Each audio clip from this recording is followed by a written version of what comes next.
É com muita alegria que no programa de hoje nós trazemos diretamente lá do Ceará o querido companheiro, doutor Francisco Cajazeira, médico clínico geral, aliás, cirurgião geral. E ele, como médico, é também, como espírita bastante ativo, que é sócio fundador e presidente atual da Associação Médico Espírita do Ceará. Ele está aqui fazendo uma visita. Ele é autor de 9 livros, todos editados pela Editora M, lá do querido Arnaldo Camargo. Nós queremos trazer para vocês o Cajazeiras hoje. Ele tem temas, ele é muito versátil, né? Nós não vamos tratar tanto da sua especialidade, não vamos trazer bisturi nenhum aqui, mas muito conteúdo de muita significação. Tudo bem, Cajazeiras? Tudo bem, muito bom voltar ao programa com você, estar com esse público maravilhoso, conversando sobre o que eu mais gosto, que é espiritismo. Cajazeira, como é que você se tornou espírita, hein? Olha, eu já era médico, já há bastante tempo, já tinha pelo menos 10 anos de formado. Estava com 10 anos de formado, era casado, minha mulher estava grávida ainda da primeira filha.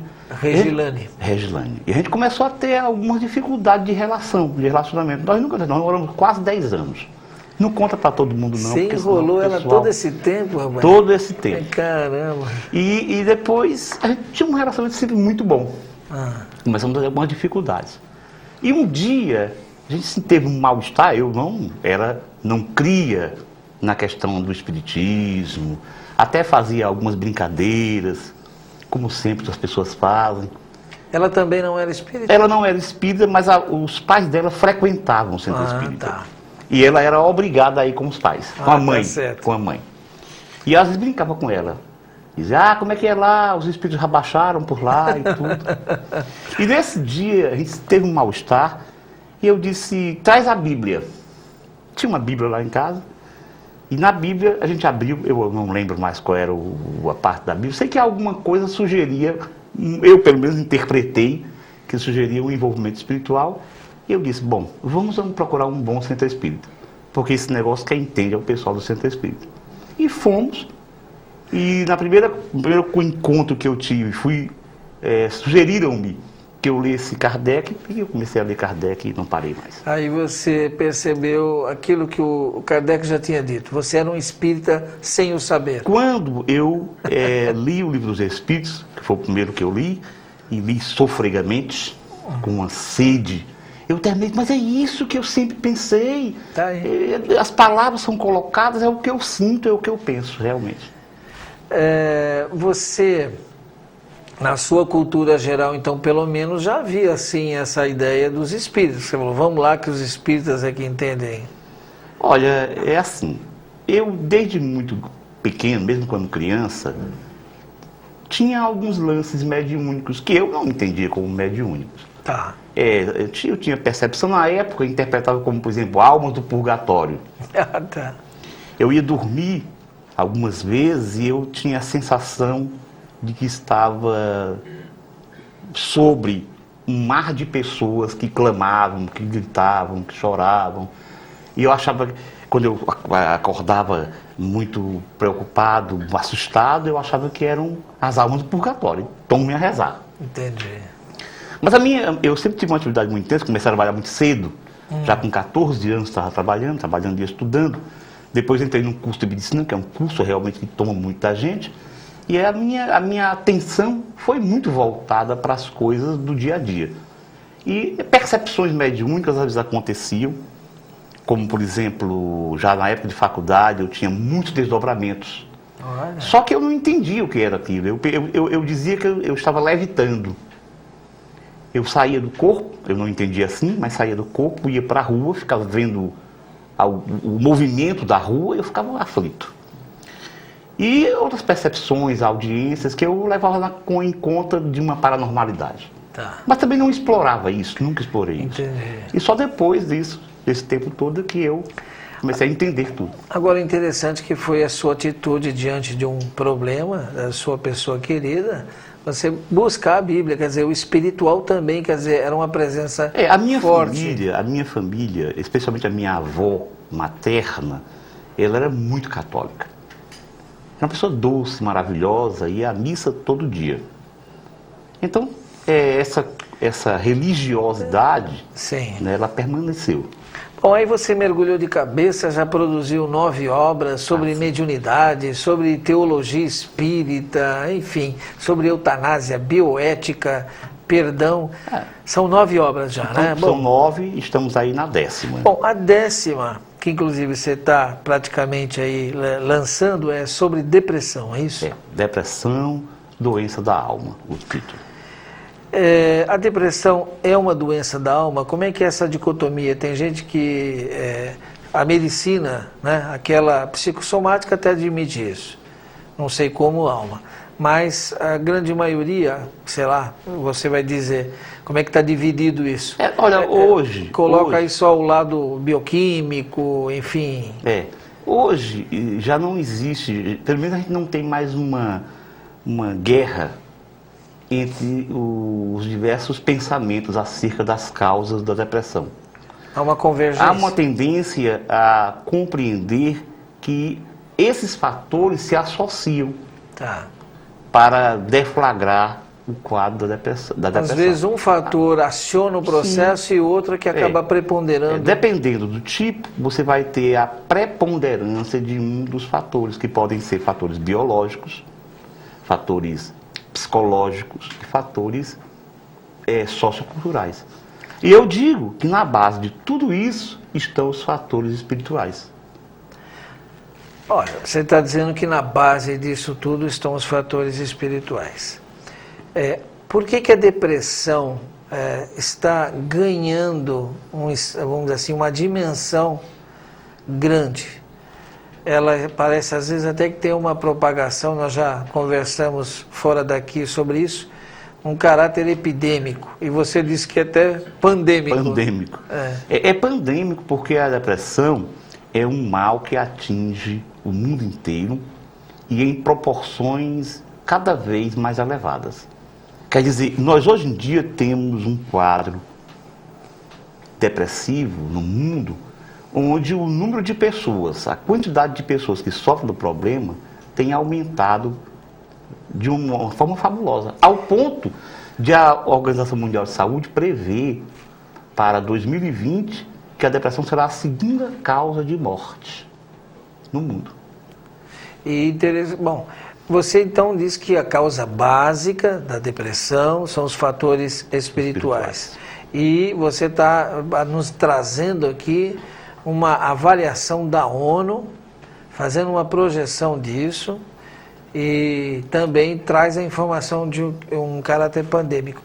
Você acredita que espiritualmente falando, Kardec acho que aborda isso lá na Gênese, nós estamos vivendo uma grande crise de valores e por isso que isso então, na base, crise de valor ou a crise espiritual? Como é que você avalia tudo isso? Do ponto de vista social, nós veremos que existe uma transformação da sociedade e desses valores da sociedade a partir do conhecimento, a partir até dos direitos humanos, da liberdade feminina. Tudo isso está mudando, está transformando valores, mas nós nos encontramos ainda num momento de transição, que é sempre um momento muito caótico. Isso causa distúrbios de relacionamentos muito fortes. Além do que a sociedade está muito agressiva, a concorrência, a ambição.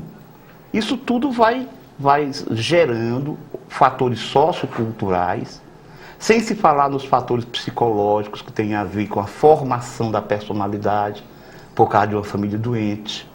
Tudo isso vai contribuir relevantemente para o aumento dos casos de depressão. Do ponto de vista espiritual, nós sabemos que tem a ver com a mudança do planeta. Aquela mudança que Kardec já previra. Isso que eu queria o seu comentário sobre essa visão macro da situação. Quer dizer, a somatória de situações individuais adquirem esse contexto amplo, globalizado, como você diz, mas por trás disso está um grande movimento evolucionista do planeta. Né? Exatamente, porque a gente pensa às vezes nesses momentos que tudo está perdido.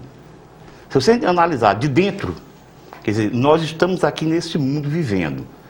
Aí cria para muita gente um pessimismo, que o ser humano não serve, não presta, que o homem é essencialmente mau, que o mundo está perdido.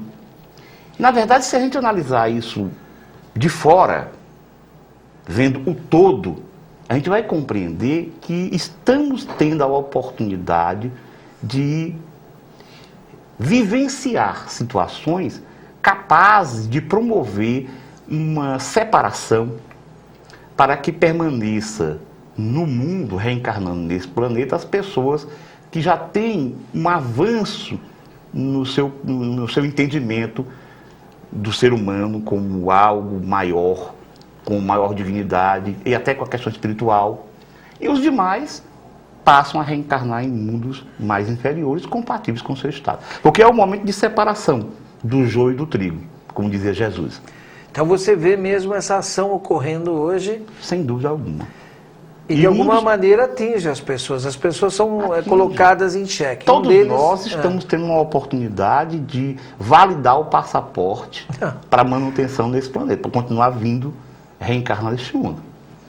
Os demais serão convidados a buscar escolas compatíveis com o seu estado. Porque chega um momento, a gente vai evoluindo conjuntamente. Isso é como uma escola. Então alguns estamos mesmo no mesmo nível. Alguns, no entanto, se esforçam, aprendem mais. Outros mantêm-se na média. Outros estudam muito menos e aprendem muito menos. E tem gente que negligencia mesmo, né? O pessoal que aprende mais costuma ser mandado para salas mais elevadas. Tá certo. Os outros continuam trabalhando. Só que chega um ponto em que, se você mantiver os alunos mais atrasados junto àqueles que são medianos, começa a atrapalhar o aprendizado. Tá certo. Preciso, no entanto, portanto, que esses alunos sejam encaminhados para turmas de menor possibilidade. Tá certo. E é o que está acontecendo conosco aqui. E essa classe às vezes está em outro mundo, em outra escola, né? Exato. Mas eu volto já com Cajazeiras.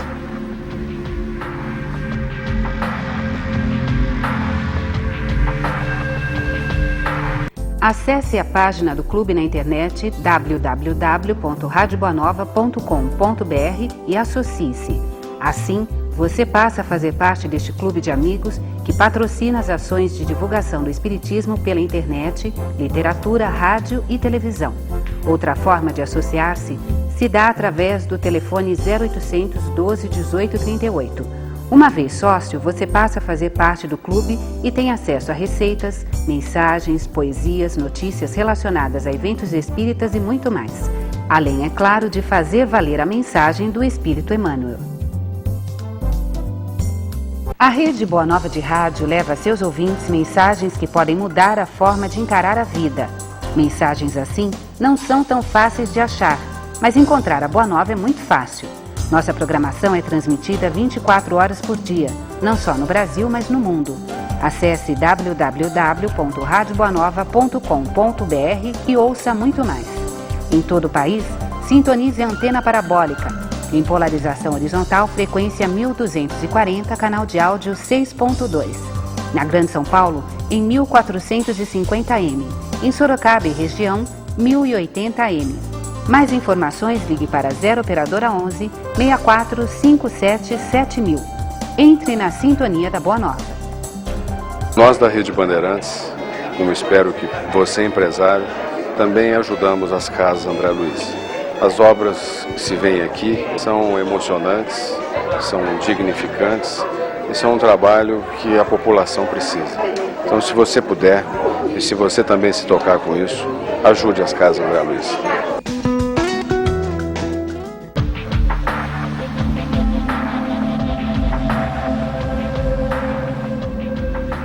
No programa de hoje eu estou conversando com o Dr. Francisco Cajazeiras. A gente trata carinhosamente de Cajazeiras.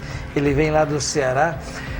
Cajazeiras, antes que a gente volte na temática, como é que está a Associação Médico Espírita lá do Ceará? Em franca atividade? Como é que é isso? Está havendo muita adesão? Está crescendo? Como é que você vê esse movimento lá? Você sabe que o número de médicos que busca o espiritismo, que crê na proposta espírita, que se identifica com a proposta espírita é muito grande. Que bom. Muito mais do que se imagina.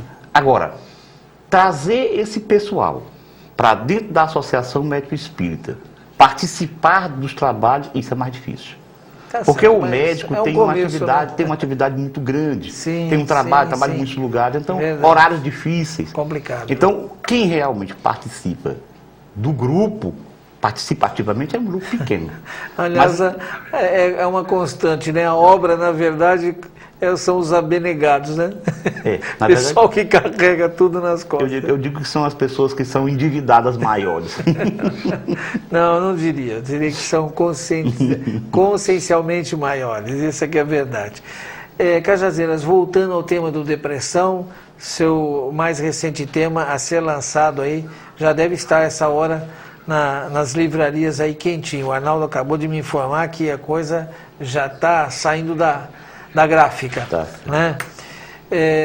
Me diga uma coisa, voltando, é interessante essa colocação que você, a inserção da depressão num contexto evolutivo maior, que ela coincide também com uma situação que você poderá trazer-nos agora, nesse momento.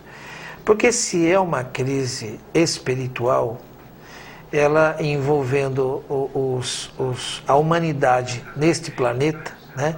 E você colocou muito bem a questão do processo de crescimento e ao mesmo tempo seletivo, a coisa está envolvendo efetivamente quem está por trás do corpo, ou dentro do corpo, ou enfim, como alguém, como você queira nos entender, às vezes é alguém que está iniciando, né, no espiritismo, ainda não sabe situar bem onde é que está espírito e corpo, essa coisa toda, mas quem está animando o corpo aqui é o espírito. Mas está envolvendo então o espírito, e o espírito é milenar. É por isso que, inclusive, hoje, depressão atinge até as crianças. É verdade mesmo isso? É certo. Nós temos um aumento do índice de depressão em crianças. Cada vez mais crianças estão com depressão, e o mais complicado é porque o diagnóstico de depressão na infância é mais difícil. Deve ser mais difícil mesmo. Primeiro, né? porque as crianças, elas tendem a ficar irritadiças. Ah. É o que o pessoal chama de rabugenta. É aquela criança rabugenta, irritadiça, que começa a diminuir a sua produtividade escolar. Essas crianças muitas vezes estão com depressão. E o mais incrível é que existem casos de suicídio em crianças. Você tirou da minha boca, eu te ia perguntar justamente isso. Podemos responsabilizar a depressão na infância ou juventude como um dos fatores que levam ao suicídio? Há pesquisas de alguns estudiosos, inclusive aqui em São Paulo, que mostram que muitas vezes há situações em que a criança se acidenta, muitas vezes não é acidente, é suicídio, é tentativa de suicídio. Se joga embaixo, na frente do carro, põe o dedo na tomada, se joga de cima de algum local alto. Então, isso tem aumentado. E na adolescência, então, isso já está mais do que palpável. O número de suicídio na adolescência vem aumentando bastante. Você falou algo que me levou ao seguinte pensamento, né? A influenciação espiritual. Qual a relação depressão-obsessão? Uma relação muito próxima, muito contundente. Porque mesmo os pacientes que trazem o problema depressivo e que vêm, digamos, a ter um surto de depressão por conta dos seus fatores próprios, essas pessoas acabam criando um clima espiritual, uma psicosfera espiritual, uma vibração que, por lei de afinidade, atrai espíritos com problemas semelhantes. Então eles passam a influenciar e a concorrer para que a depressão se agrave. Inclusive, muitas vezes, com dificuldade no tratamento médico. O paciente toma a medicação e o tratamento não consegue controlar como se esperava, porque há uma ação espiritual. Certo. Então, a obsessão, o envolvimento espiritual, quer dizer, usando o termo obsessão como um termo mais amplo, não apenas naquela concepção de um espírito que tem o objetivo de fazer o mal, mas a obsessão no sentido de que um espírito que causa mal, mesmo sem querer, isso está presente ainda nos casos em que eu chamo de depressões de causa primariamente orgânica ou primariamente anímica do próprio espírito. Cajazeira, a pessoa que tem um familiar nessa situação, um ente querido, né? seja familiar ou não nesse momento, que tem alguém e a depressão é vista como aquela pessoa que, sabe, entrou num buraco, né? A fossa, anteriormente, tradicionalmente se referida, Clube da Fossa, é alguém que entra ali e parece que todos os esforços por retirá-lo dali quase que são praticamente inúteis. Como é que se mobiliza essa pessoa novamente? Bom, em primeiro lugar, é bom lembrar que realmente o paciente com depressão, uma das características é perder a vontade pela vida. Ele vai tendo uma espécie de desprazer por tudo. Uma prostração, né? Fica em casa. Primeiro ele tem uma astenia, um mal-estar, um cansaço muito grande. É como se as forças, as energias se acabassem. Depois nada consegue dar alegria. Mesmo situações, atividades que antes causavam bem-estar, alegria, passam a não ter graça. O paciente com depressão, muito embora ele não tenha uma incapacidade de discernir as coisas, ele passa a usar uns óculos escuros. Ele passa a ver a vida de óculos escuros. Quer dizer, tudo para ele está escuro, ele vê tudo, mas deformadamente. Por isso, o paciente com depressão deve evitar tomar qualquer decisão na vida, porque ele vai ser alterado na sua forma de entender. Então ele passa a ficar em casa, não querer nada, pensar na morte. Os seus familiares precisam levá-lo ao tratamento. 2/3 dos pacientes com depressão não procuram atendimento. Não procuram atendimento. E como é que é isso? Você está dizendo levá-lo, mas ele poderá reagir, não quero ir, não quero saber. É preciso que alguém que tenha uma certa ascensão moral sobre ele chegue e determine. Identificar esse que tem uma relação de afinidade. Sim, você vai, porque eu não vou deixar você morrer. Vista-se ou vai assim mesmo. Tem que ser... O paciente com depressão, como ele está incapacitado de ver as coisas como elas realmente são, ele não... Se deixar que ele vá, que ele procure, dificilmente... Como você diz, ele não procura. É a mesma coisa de paciente que tem obsessão grave. Você não pode ficar esperando que ele se resolva fazer um tratamento. Tem que pegar pelo braço e dizer que você vai, tem que estar junto para tomar a medicação, no caso do paciente com depressão. Tem que ser acompanhado mesmo em cada passo, até que ele comece a ter a possibilidade de reagir e ter essa vontade de realmente fazer o tratamento. Senão, o paciente vai e o risco de suicídio é grande. Tem mais uma coisa. Pacientes com depressão adoecem mais fisicamente. Tanto algumas patologias, algumas enfermidades orgânicas, tendem a deflagrar quadros depressivos, como também pacientes com depressão têm mais chance de ter algumas doenças. Tanto doenças cardíacas, como patologias de câncer. Além de ir ao médico, ter essa atitude de levá-lo, qual é a colaboração, a terapêutica espiritual no caso? Como a doença tem bases espirituais, a minha proposta é que o paciente seja tratado também espiritualmente. De preferência num centro espírita. Por que eu digo de preferência num centro espírita?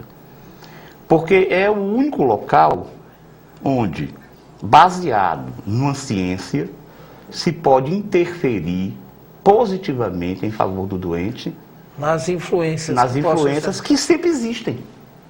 Porque, como eu digo, ou o sujeito tem uma depressão de causa anímica, que é secundada por envolvimentos espirituais, e quando você trabalha e trata esses doentes espirituais, você facilita o tratamento médico, psicológico do doente, ou o paciente tem uma doença depressiva primariamente obsessiva.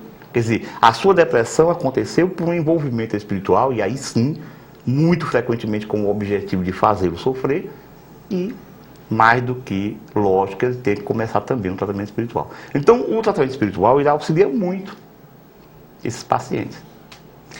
A ação do Evangelho no lar é positiva? Muito positiva. O Evangelho no lar, ele cria condições magnéticas, fluídicas, que facilitam também a ação dos bons espíritos. Agora, como o núcleo familiar, as pessoas, os componentes, nem sempre têm esse conhecimento aprofundado, há necessidade de levar para o hospital. Tá. O centro espírita é o hospital. Ah, sim. Nós temos a sala de cirurgia. Verdade. A cirurgia, essa cirurgia tem que ser feita com muito cuidado, com um rigor asséptico, não é? Do ponto de vista espiritual. Então o centro espírita está preparado para isso. A gente querer tratar pacientes, quer dizer, querer operar um doente, por exemplo, na sala de urgência, Não vai ter. não é o melhor, só quando não tem jeito. Só quando não tem jeito. É verdade. Bom, eu estou conversando com Francisco Cajazeiras, lembrando que ele tem 9 obras sobre os mais variados temas e está saindo a 10ª sobre o tema que estamos conversando, depressão. São livros todos lançados pela editora M. Eu volto com ele já já.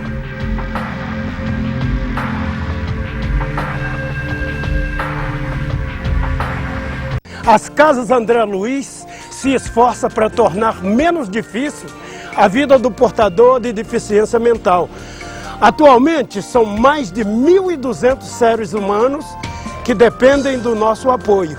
Ajudando as Casas André Luiz, certamente vai tornar as coisas mais fáceis para você mesmo. Venha conhecer de perto esse trabalho. Vem pra cá, gente! Vamos ajudar! A Mundo Maior Editora acaba de lançar Luizinho para Colorir. Um passatempo que pode ser usado por crianças de 3 a 6 anos e que, além de divertir, trazem em seus desenhos mensagens de teor espírita pedagógico. Os pequeninos aprendem brincando e, na medida em que as cores vão preenchendo os desenhos, as máximas do Cristo são absorvidas de uma forma leve e à altura de suas faixas etárias. Luizinho para Colorir pode ser adquirido através do telefone 0 operadora 11 6979 2157 e através do site www.mundomaior.com.br. Adquira e torne mais fácil a tarefa de evangelizar.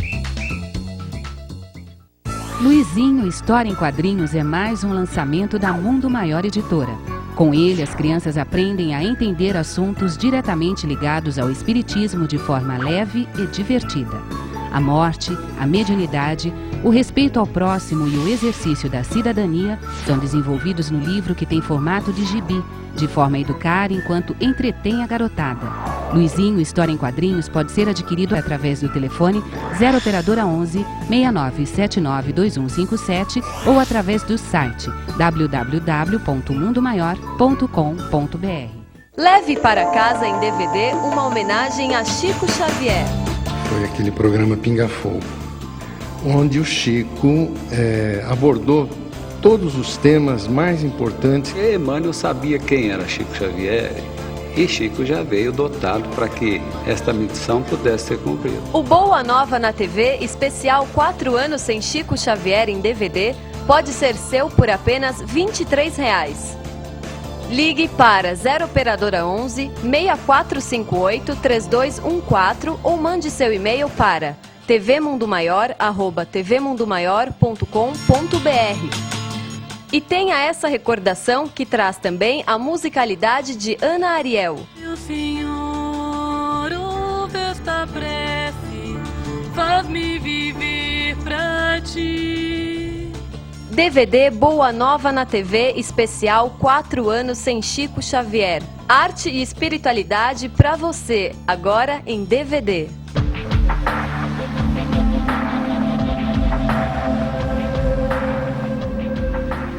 Bom, eu quero, nesse momento aqui do programa, lembrar a você de que a Fundação Espírita André Luiz abriu mais essa frente de trabalho, mais essa frente de divulgação do pensamento espírita, que é a TV Mundo Maior. E principalmente a TV Mundo Maior, que é a mídia do momento, é a mídia, vamos dizer assim, daqui para frente é a mídia que cada vez mais crescerá. Tem se falado muito de internet, Mas a internet é a mídia que reúne todas as outras, na verdade, né?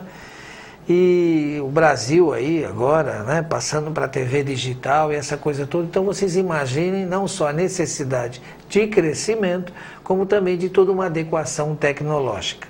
Então venha nos ajudar, venha fazer parte. Você principalmente que percebe a importância da caridade nas causas, a caridade preventiva, porque nós, enquanto espíritas, na ação social, somos uma das forças mais poderosas desse país, sim. Fazemos muita coisa e estaremos fazendo. E principalmente quando for emergente, não tem que se discutir, tem que correr, acudir. Mas num segundo momento, nós temos que falar e mostrar para as pessoas a matriz de todas as necessidades, que é o desconhecimento da sua própria realidade, de filho de Deus que somos todos nós. Precisa entender como é que é o mecanismo, como é que opera, como é que Deus gerencia a sua criação, o porquê das coisas, de onde a gente veio, para onde vai, por que nos acontecem as coisas. E aí então a ferramenta do pensamento espírita é a caridade essencial. E para isso nós precisamos colocar a luz do candeeiro bem alto. A metáfora evangélica aponta para um caminho só, é colocar o pensamento na mídia. E a Fundação Espírita André Luiz assume, né, a vida de César. Quer dizer, nós temos que criar uma instituição, criar um CNPJ, mas a ação de divulgação dessa consciência é uma obra de todos nós. Onde é que nós vamos chegar? Todos nós que devemos determinar isso. Então venha fazer parte, nos ajude nesse processo todos os dias, na TV, no rádio, na internet, chegam cada vez mais depoimentos tocantes. Estamos salvando vidas, é nós, não é? É o Espiritismo acima de tudo. Eu costumo dizer, nós temos um dos conteúdos melhores do mundo e todas as pessoas que estão envolvidas, que são trazidas aqui como cajazeiras, vocês estão vendo isso. É uma relação de amor com a doutrina, consciência da importância dela. Então, são depoimentos de gente que, sabe, está mudando, está crescendo, está evoluindo, está saindo da necessidade. Mas isso é obra de cada um de nós. Nós temos que cobrir esse mundo com a mídia espírita. Então venha fazer parte do Clube Amigos da Boa Nova, 0800 12 18 38, tá? Estamos aguardando a sua colaboração. Cajazeira, a gente falou sobre depressão, queria falar um pouquinho desse seu mais recente livro, que está aí, né, tendo todo um sucesso. Acho que 2005 e ainda 2006, depois de Jesus, o movimento editorial no mundo, depois de Jesus, acho que perdão foi o tema mais propagado, né? E você não ficou fora da onda. Está aí também presente com a sua contribuição de médico e espírita dedicado que é. O livro é O Valor Terapêutico do Perdão, né? Também ditado pela M. Tem alguma relação depressão e perdão? Tem. Um dos fatores, eu digo que no meu livro que vai sair, Depressão, Doença da Alma, eu faço uma constelação de fatores que eu chamo de fatores endógenos, fatores do próprio espírito para a depressão, que são fatores espirituais. Um deles é exatamente o ódio, uma mágoa, o ressentimento e a dificuldade de perdoar. Quer dizer, essa dificuldade de perdoar, essa manutenção de um estado emocional nesse nível, é um fator importante para o adoecer. E quando a pessoa tem uma predisposição à depressão, e essa predisposição você traz do passado, de outras encarnações, e tem muitas vezes no próprio cérebro isso. Então, essa vivência, essa manutenção de um estado emocional na mágoa, no ressentimento, isso pode fazer com que a doença depressiva apareça. Podemos ver aí na raiz também dessa relação o problema do auto-perdão. Queria que você falasse um pouquinho. Tem muita gente que ainda não entende essa questão, Cajazeira. fala que perdão, quem perdoa é Deus, né? E a pessoa não entende essa questão do auto-perdão. Como é que eu posso me perdoar? Eu digo que Deus não perdoa. Muito bom. Deus não perdoa, porque para perdoar é preciso você se sentir agredido. Como é que eu vou perdoar uma coisa que não me agrediu? Eu só perdoo, eu só posso pensar em perdoar algo que eu entendi como lesivo à minha pessoa. Deus não se sente lesado pelas nossas imperfeições. Então ele não perdoa. Nem Jesus perdoa. Porque um espírito puro como ele já chegou a esse patamar de que entende as nossas dificuldades. Então quem tem a dificuldade do auto-perdão é quem ainda não percebeu o quanto está se auto-lesando ou lesionando? Com certeza. E quando ele começa a perceber, porque é o seguinte, o mecanismo da lei é muito interessante, da lei divina. Eu digo que é uma coisa, quanto mais a gente estuda Deus, mais a gente se apaixona por ele. Porque ele fica cada vez maior. Então olha só o mecanismo da lei. Nós, quando vamos começando o nosso processo evolutivo, nós precisamos nos entender como seres, como individualidades. E aí surge em nós uma coisa chamada egocentrismo. Para que eu possa analisar tudo que está à minha volta em relação a mim. Para fortalecer a minha ideia de individualidade. Depois disso, eu tenho que me projetar no meio para amar o próximo. Olha só Jesus, amar a Deus sobre todas as coisas e ao próximo como a si mesmo. Para amar a Deus, tem que amar ao próximo. Para amar ao próximo, tem que amar a si mesmo. Então eu começo me entendendo, compreendendo-me indivíduo. Depois eu preciso me projetar no próximo e aí vou aprender a amá-lo. E só a partir daí que eu começo a amar Deus verdadeiramente. Muito bem. Mas só que nós mantemos, por vício, o egoísmo, que é o nosso grande mal. O que é o egoísmo? O egoísmo é o fortalecimento, é uma, digamos assim, uma hipertrofia da personalidade, do ego. E o sujeito, da individualidade. O sujeito começa, então, a querer tirar proveito de tudo, em seu benefício. E ele começa a se achar a coisa mais importante do universo. Porque, potencialmente, nós somos perfectíveis. Nós somos deuses, como dizia Jesus. Então, ele diz, eu sou a coisa mais importante, melhor que tudo. Só que um belo dia, um espelho é mostrado para ele. Ele se vê na sua feiura momentânea. Mas ele se achava egoísta, faz com que ele seja orgulhoso, vaidoso. Na hora que ele se vê espelhado e demonstrado como um ser que ainda não é aquilo que ele pensa ser, ele começa a se deprimir. E ele começa a não se aceitar. E se pune. Não se perdoa por isso. Mas como logo eu, essa pessoa maravilhosa, esse ser maravilhoso, faço isso? Sou desse jeito. Ele não se permite, não se perdoa, ele começa a ter uma culpa. E passa a se autopunir. O auto-perdão tem a ver com o autoconhecimento. Quer dizer, quando eu começo a me entender como espírito imortal, em construção, um porvir, perfectível, mas ainda caminhando, sujeito a quedas, então eu começo a me amar melhor. Então a pessoa que se auto-perdoa, ela tem como processo inevitável, um pouco antes disso, o próprio complexo de culpa. E o auto-perdão é realmente um amadurecimento do espírito, porque a gente percebe que muita gente, infantilmente, fica aprisionado no complexo de culpa e sendo manipulado, inclusive, pelos outros, a partir da própria família, até pelo sistema. Mas você vê, novamente, nesse processo tem o orgulho. Aliás, o orgulho é um dos fatores importantes na depressão. É uma forma de você não se aceitar como é, ou como está. Porque nós não somos isso. Nós estamos assim. Estamos em processo. Quando eu me compreendo assim, ser perfectível, ser luminoso, mas ainda em construção, eu vou compreender o porquê dos meus limites. Isso não vai fazer com que eu fique acomodado, não. Porque quando eu entendo que sou perfectível, eu quero trabalhar para chegar lá.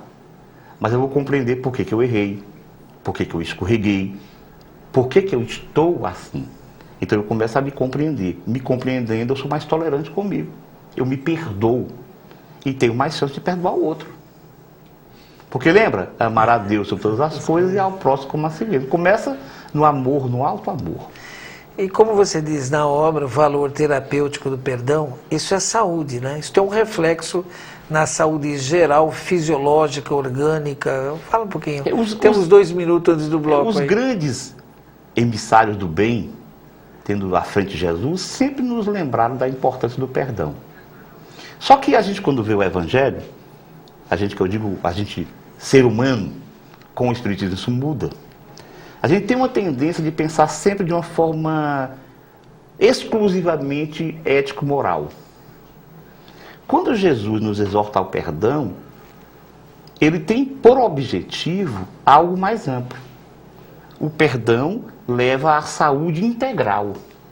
E os cientistas hoje estão demonstrando que quem tem dificuldade de perdoar não apenas tem problemas emocionais, psicológicos, mas chega mesmo a ter problemas físicos, doenças físicas palpáveis no corpo. Então, quem aprende a perdoar está investindo na própria saúde. Eu digo que é uma estratégia de saúde, o perdão.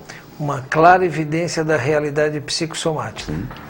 Bom, tá aí, a gente está recomendando então o valor terapêutico do perdão.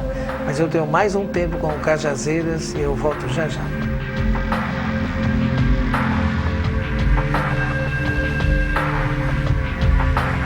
Drogas. Agente de dor a patrocinar a perdição de muitos que, a partir do abraço criminoso do mundo entorpecente, se perdem nos turbilhões deste flagelo humano. E no mundo espiritual, como é que se estrutura o tráfico? Como é que se socorre aqueles que se encontram aprisionados pelas destruidoras falanges de espíritos criminosos? Estas e outras questões a respeito da toxicomania são respondidas no livro Memórias de um Toxicômano, mais uma obra da Mundo Maior Editora. Será possível encontrar a cara metade? Estaria sua alma gêmea circulando pelo ambiente virtual? Será que cada um de nós é metade de uma laranja? Estas e outras questões acerca da força que faz unir um homem e uma mulher são respondidas no livro Almas Gêmeas Online, o mais novo lançamento da Mundo Maior Editora, que você pode adquirir através do site www.mundomaior.com.br ou através do telefone 0 operadora 11 6979 2157. O livro Almas Gêmeas Online narra uma história de paixão e intriga, onde o passado justifica o presente e a internet acaba trazendo à tona uma forte ligação de vidas passadas. Almas Gêmeas Online. Adquira e veja que de virtual mesmo a internet não tem nada.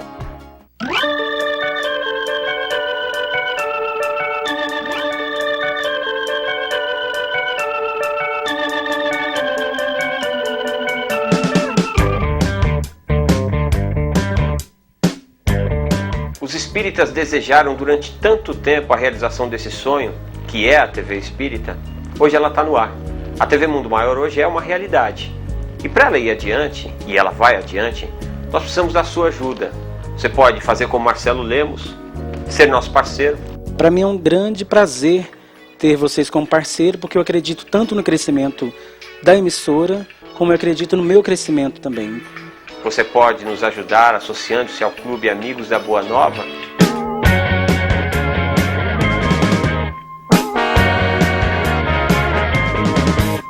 Associando-se ao Clube Amigos da Boa Nova ou se tornando nosso parceiro, você ajuda a TV Mundo Maior a crescer.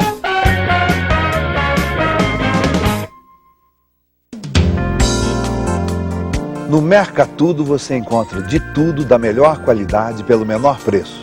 Tudo em benefício das casas André Luiz.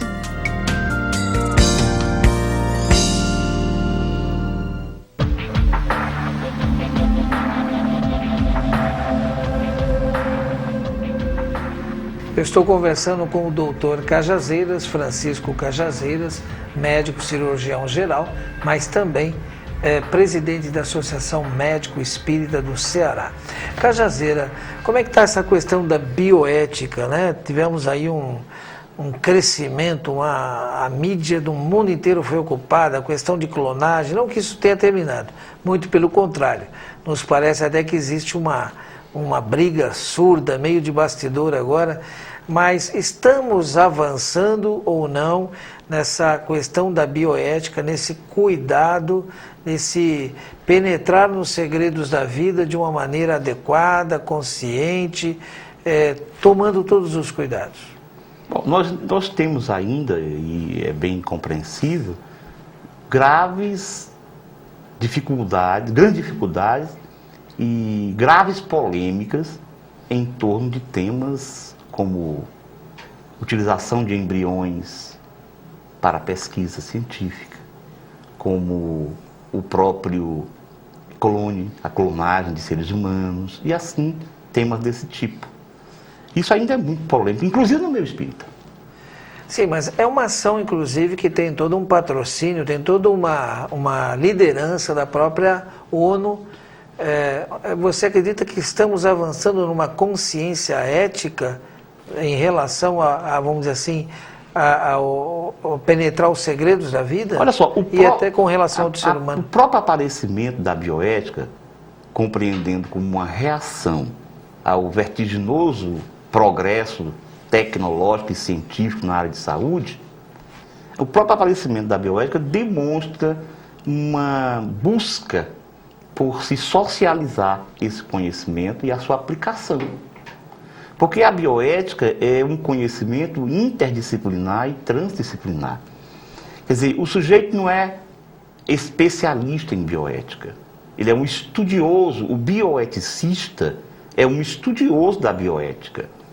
Porque para esse conhecimento, para essa área do conhecimento, são chamados à participação não apenas os que trabalham na área de saúde, médicos, na verdade, biólogos. a consciência ética se constitui de um painel de conhecimento humano, é isso? Isso, de discussões sobre esse conhecimento e como ele vai ser aplicado. E sua aplicação principal. Porque o conhecimento, ele é neutro. O conhecimento nem é bom nem é mau. Quem torna o conhecimento bom ou mau é quem pode fazer a diferença, quem pensa, quem tem inteligência, o homem, o ser humano, o espírito. Tá aí, o Cajazeira escreveu Bioética, uma contribuição espírita, e tem um prefácio, inclusive, da Júlia Nezu, né, que a gente está recomendando. Mas eu quero aproveitar mais uns minutinhos para falar sobre o casamento. Existe vida depois do casamento? Esse é o título, viu, gente, do livro do Cajazeira. É verdade. Por que esse título, Existe Vida Depois do Casamento? Esse título surgiu de uma pergunta feita por uma pessoa, um companheiro de Jundiaí. Com certeza bem-humorada, né? Bem-humorado. Eu estava fazendo uma palestra sobre casamento. Instituição falida era a pergunta. Ah, tá. E quando eu concluí que a gente abriu o espaço para perguntas e respostas, ele levantou o braço e foi logo perguntando. Doutor, eu queria saber se existe vida depois do casamento. Não, obviamente que ele fez uma analogia com aquela coisa de existir vida após a morte. Porque as pessoas consideram o casamento uma morte. Muita gente, né? E a gente vai mostrar no livro, fazer toda uma consideração social, digamos assim, antropológica, como é que surgiu o casamento, de onde é que surgiu, e uma visão espírita, mostrando o porquê das dificuldades que a gente tem no casamento. Tudo tem a ver com aquela situação de mundo de expiações e provas, de mundo de transição. Como você diz, o mundo, ou a família, tem chacoalhado bastante. A morte dela tem sido anunciada, mas parece que como uma fênix ela renasce das cinzas. Você acredita que o casamento formal, esse sim está morrendo, mas cada vez mais as pessoas estão se casando efetivamente, emocionalmente? Eu digo que o casamento, por exemplo, o casamento civil, é quando os dois resolvem dar uma satisfação à sociedade de que estão juntos. Mas o casamento... Ou quando vem até a necessidade de dar uma identidade jurídica lá para os filhos. Também. Mas o casamento em si é uma atitude afetivo intelectual.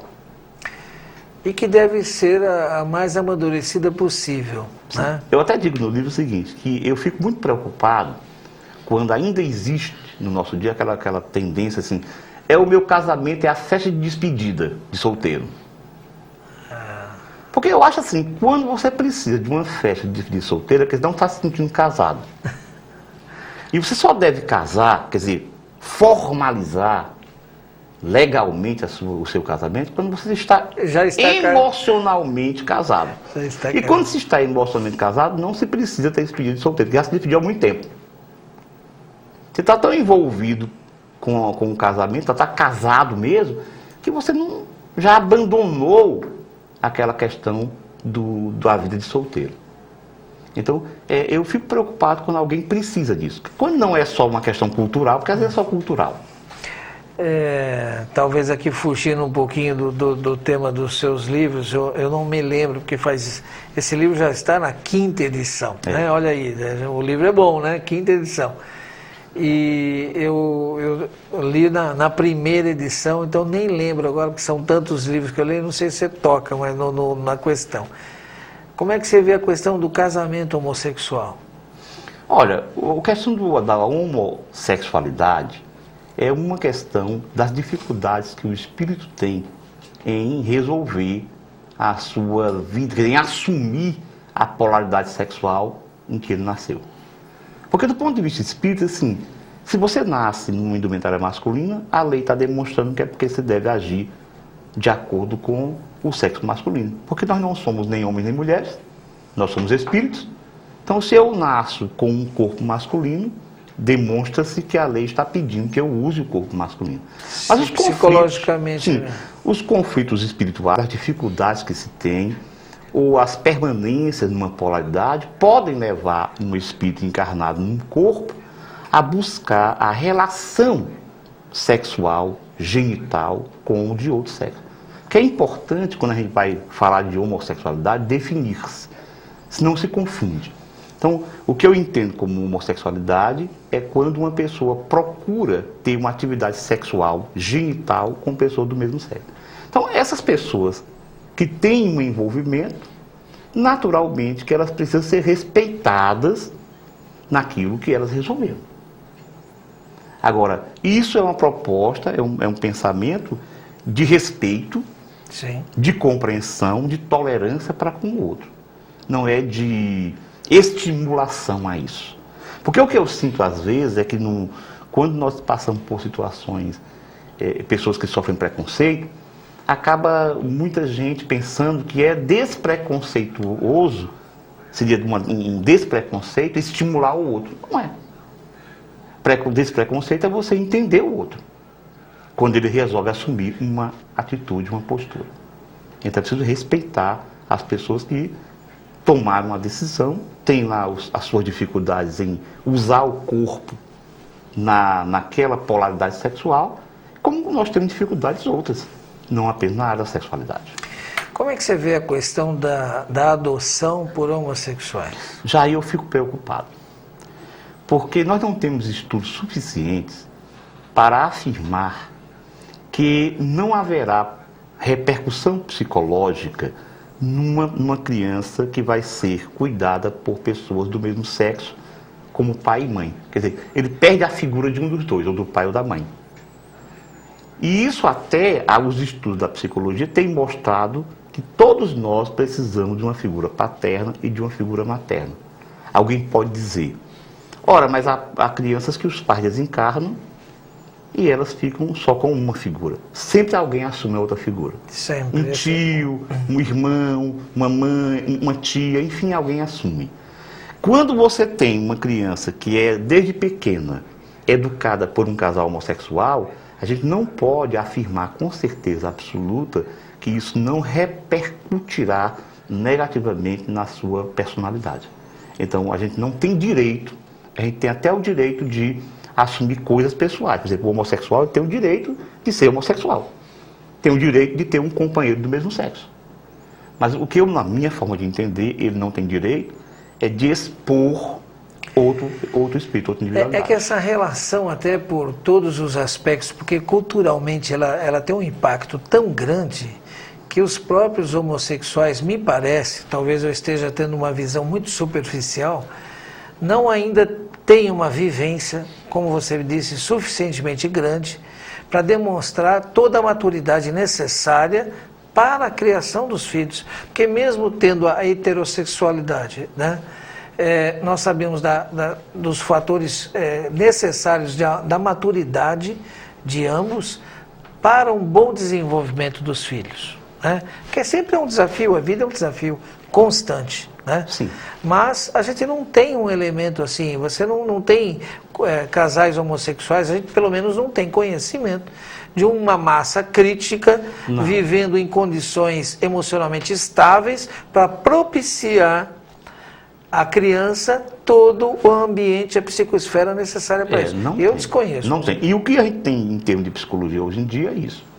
É que a criança precisa ter os dois referenciais, o referencial de masculino, o referencial de feminino, para que ela possa crescer equilibradamente. Normalmente há uma tendência do menino buscar imitar o pai, até mesmo com as teorias freudianas que dizem que o menino se apaixona pela mãe, quer possuir a mãe, mas como ele não pode, então ele se espelha no pai, passa a fazer como o pai, mas ele vai ter o referencial feminino, que é a mãe. Então, enquanto nós não temos um conhecimento suficiente para afirmar que a criança não vai ser prejudicada, na minha forma de entender, não se tem o direito de expor essas crianças a essa situação. Cajazeira, muito obrigado pela sua presença, ok? E fica aqui a recomendação para que você leia as 10 obras agora do Francisco Cajazeiras pela M. Nosso muito obrigado e continue na TV Mundo Maior.